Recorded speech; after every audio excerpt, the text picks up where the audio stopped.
معاشی حالات چاہے کیسے بھی ہوں لیکن وہ محنت اور کامیابی کے راستے میں ہرگز نہیں آ سکتے. یہی ثابت کیا ہے شہر بنگلور کے متعدد طلباء نے، اور اپنی لگن و محنت اور اونچے خوابوں کے ساتھ اپنی محنت کا سفر شروع کیا اور 10ویں کے بعد اعلیٰ نمبرات سے کامیابی حاصل کی.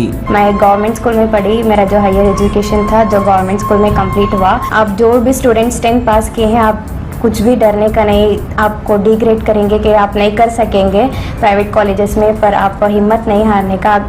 جاننا ہے کہ کمپٹیٹیو ایگزامس کو ایسا سے ہی تیاری کر سکیں کہ آگے ان کے جیون میں کیا کرنا چاہتے ہیں، ان کا ایم کیا ہے، کہ ڈاکٹر بننا چاہتے ہیں، انجینئر بننا چاہتے ہیں، IAS. اس کے لیے ان کو ایس ایس ایل سے ہی کمپٹیٹیو ایگزام کے بارے میں جانکاری ہونی چاہیے. میں فرسٹ سے ہی ٹیچرس کی سپورٹ سے، کالج میں ٹیچرس فیکلٹیز کی سپورٹ سے، فرسٹ سے ہی ان کی سپورٹ سے اچھا پڑھی. جو SSC کے اسٹوڈنٹ بہت کم مارکس آئے، جس میں میں لیونگ ایگزامپل ہوں آپ کے سامنے. لوگ بولتے ہیں کہ آپ سائنس لو، آرٹ لو، کامرس لو، وہ کرو جو آپ کو پسند ہے، جو آپ کی خواہش ہے، جو آپ کا خواب ہے، وہی آپ چنیے. تو الحمدللہ آج میں کو سبجیکٹس میں 96% لی.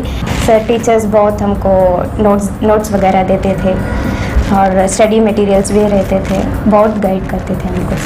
یہ جو نتائج ہم نے دیکھے ہیں 2020 کے جو نتائج ہیں الحمدللہ انپریسیڈنٹڈ ہیں، تاریخی نتائج ہیں. یہی فالکن ادارہ جات، فالکن گروپ آف انسٹیٹیوشنز، یہی ادارے سے 2019 میں جو نیٹ رزلٹ آیا ہے، اللہ کا کرم یہ ہوا کہ کرناٹک کی تاریخ کا سب سے بہترین رزلٹ الحمدللہ ہم نے دیا.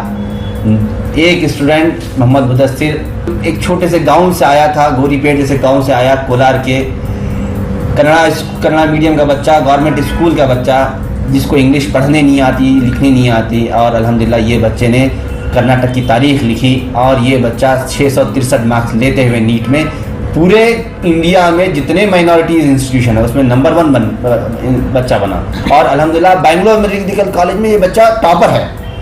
یہ پاسبلٹی ہے اگر پیرنٹس کے اندر وہ ہمت ہے کہ ہمارے بچوں کے لیے ہم کچھ کریں. نتائج کسی کے ہاتھ میں نہیں ہوتے، نتائج کی گارنٹی کوئی نہیں دے سکتا، کیونکہ جو چیز اپنے انسان کے ہاتھ میں ہے وہ اس کی محنت ہے. نتیجہ تو اللہ کے ہاتھ میں ہے. آپ سچی محنت کیجئے، آپ سچا پکا ارادہ رکھیے. یقین محکم، عمل پہم، محبت فاتح عالم، یہی